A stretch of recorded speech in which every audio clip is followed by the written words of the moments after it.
व्रत के दिनों में अगर कुछ हल्का फुल्का और कुरकुरा स्नैक्स खाने का मन करे तो फलाहारी नमकीन से बेहतर कुछ और नहीं है। ये टेस्टी तो होता ही है, साथ ही व्रत में एनर्जी भी देता है। हेलो फ्रेंड्स, मैं हूँ प्रतिभा। टेस्टी रेसिपी विद प्रतिभा में आपका बहुत बहुत स्वागत है। फलाहारी नमकीन बनाने के लिए मैंने 1/4 कप मूंगफली ली है, 1/4 कप बड़ा वाला साबूदाना लिया है, 3 चम्मच किशमिश ली है, आधा कप आलू के सेब लिए हैं, 15 से 20 करी पत्ता लिए हैं, 2 हरी मिर्ची ली हैं, 1 चम्मच कुटी हुई काली मिर्ची ली है, 1 चम्मच पिसी हुई चीनी ली है और आधा चम्मच सेंधा नमक लिया है।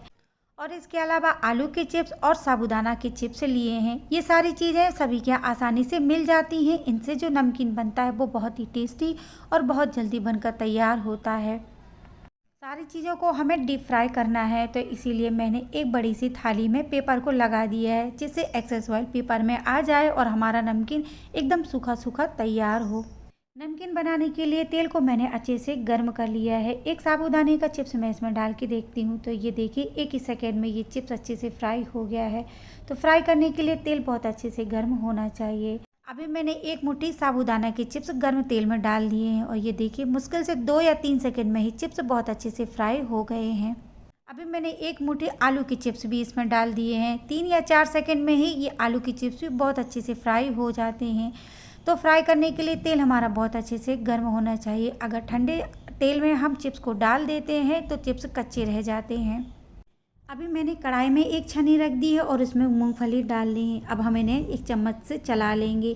अगर आप इनको कढ़ाई में डालने के बाद में फ्राई करते हैं तो जब हम मूंगफली को निकालेंगे तो कुछ मूंगफली छन्नी में आ जाएंगी और कुछ कढ़ाई में ही छूट जाएंगी, जो कि बाद में जल भी जाती हैं। तो अगर आप इस तरीके से इन्हें फ्राई करेंगे तो आपकी मूँगफली बहुत अच्छे से फ्राई होंगी और बिल्कुल भी नहीं जलेंगी। अब जिस तरह से हमने मूंगफली फ्राई की थी उसी तरीके से कढ़ाई में हम छन्नी को रख देंगे और उसमें किशमिश डाल देंगे। चम्मच से हम इसे चलाते रहेंगे और 1 या 1.5 मिनट में ही किशमिश भी बहुत अच्छे से फ्राई हो जाएंगी। अब मैंने इसमें आलू के लच्छे डाल दिए हैं और आलू के लच्छों को फ्राई करने में भी 2 या 3 सेकंड का समय ही लगता है। तो सारी चीज़ें बहुत ही जल्दी फ्राई हो जाती हैं, इसीलिए ये नमकीन बहुत ही जल्दी बनकर तैयार हो जाता है। अब मैंने इस गर्म तेल में 1 मुट्ठी साबूदाना डाल दिए हैं। साबूदाना जब हम फ्राई करते हैं तब तेल बहुत अच्छे से गर्म होना चाहिए। कई लोग मीडियम हॉट ऑयल में ही साबूदाना फ्राई कर देते हैं, जिससे वो अच्छे से फूलता नहीं है, बस ऊपर ऊपर फूल जाता है और नीचे से वो कच्चे रहते हैं। जब भी आप साबूदाना फ्राई करें तब आप थोड़ा सा केयरफुल रहें, क्योंकि तेल में जाने के बाद में साबूदाना फटता है। तो जब आप साबूदाना को फ्राई करते हैं तो फ्राई करते समय आप तेल से थोड़ा सा दूर हो जाएं, नहीं तो तेल उछलकर आपके ऊपर भी आ सकता है। तो ये देखिए साबूदाना भी बहुत अच्छे से फ्राई हो गया है, अंदर से बिल्कुल भी कच्चा नहीं है। जैसे मखाने क्रिस्पी होते हैं ऐसे ही साबूदाना भी खाने में बहुत ही क्रिस्पी लगेगा।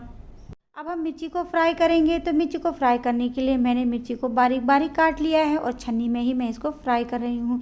मिर्ची को आपको बहुत अच्छे से फ्राई करना है, एकदम क्रिस्पी हो जाए तब तक मिर्ची को आपको फ्राई करना है। तो ये देखिए मिर्ची बहुत अच्छे से फ्राई हो गई है।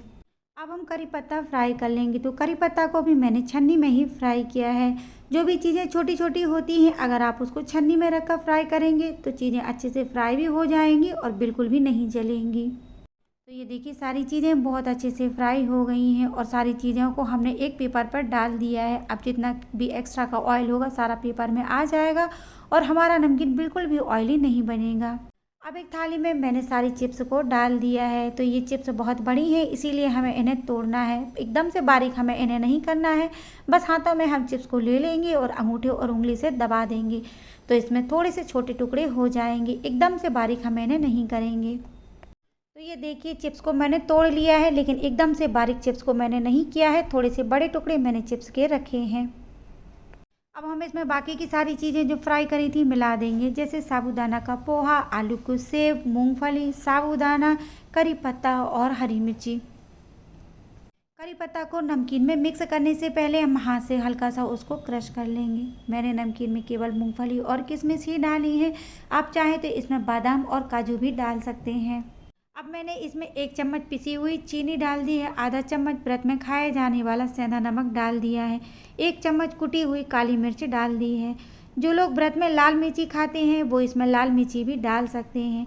अब बस सारी चीज़ों को हमें अच्छे से मिक्स कर लेना है। मैंने इस नमकीन को व्रत के लिए बनाया है, आप इसे बिना व्रत के लिए भी बना सकते हैं। शाम की चाय के समय अगर आपको कुछ हल्का फुल्का खाने की क्रेविंग होती है तब आप इस नमकीन को एंजॉय कर सकते हैं। 15 मिनट में ही ये नमकीन बनकर तैयार हो जाता है और इसको बनाने में बिल्कुल भी मेहनत नहीं लगती। तो तैयार है हमारा कुरकुरा और टेस्टी फलाहारी नमकीन। आप इसे स्टोर करके कई दिनों तक रख सकते हैं और एंजॉय कर सकते हैं। आप भी इस रेसिपी को ज़रूर ट्राई करिए। अगर आपको ये रेसिपी पसंद आती है तो वीडियो को लाइक और शेयर करिए और मेरे चैनल को सब्सक्राइब करना बिल्कुल मत भूलिए।